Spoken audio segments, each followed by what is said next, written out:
Jean-Maurice Montout, bonjour. Bonjour. Alors, ce concours est organisé par l'ONF et le magazine Terre Sauvage depuis 4 ans. C'était la première fois que la Guyane participait.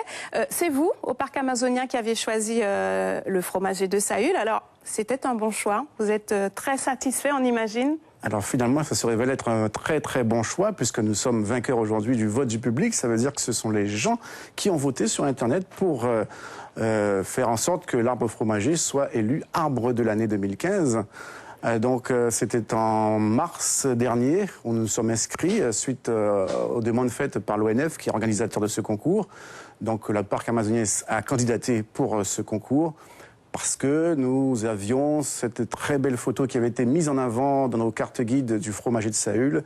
Et puis parce qu'il y a toute cette histoire autour du fromager, par les différentes communautés de Guyane, qu'elles soient loukou, créoles, amérindiennes, qui ont toute une histoire en commun avec ce fromager de Saül, avec le fromager en tout cas, l'arbre fromager. 25 régions françaises, on arrive en tête, plus de 30 000 votes des internautes, une énorme mobilisation. Est-ce que vous vous attendiez à un tel plébiscite, autant de partages sur les réseaux sociaux, à une telle mobilisation?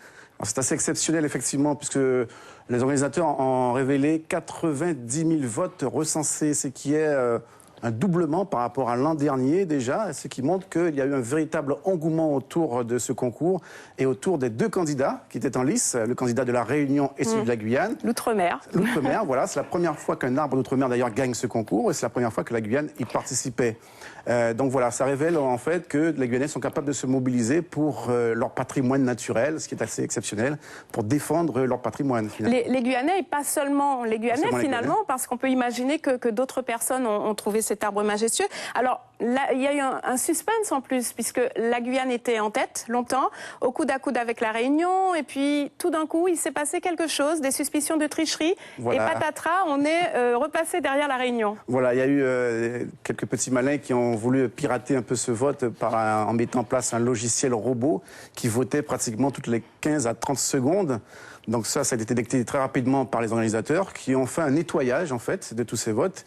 Et après nettoyage, il se révèle que finalement c'est la Guyane qui a remporté le plus de suffrages. Donc ce sont des votes qui ont été certifiés. Donc voilà, il n'y a plus de tricherie, il n'y a plus de voile ou de nuages ou d'entourloupe autour de ce vote. Ce sont des votes certifiés, donc qui sont corrects, qui sont certifiés par l'organisateur.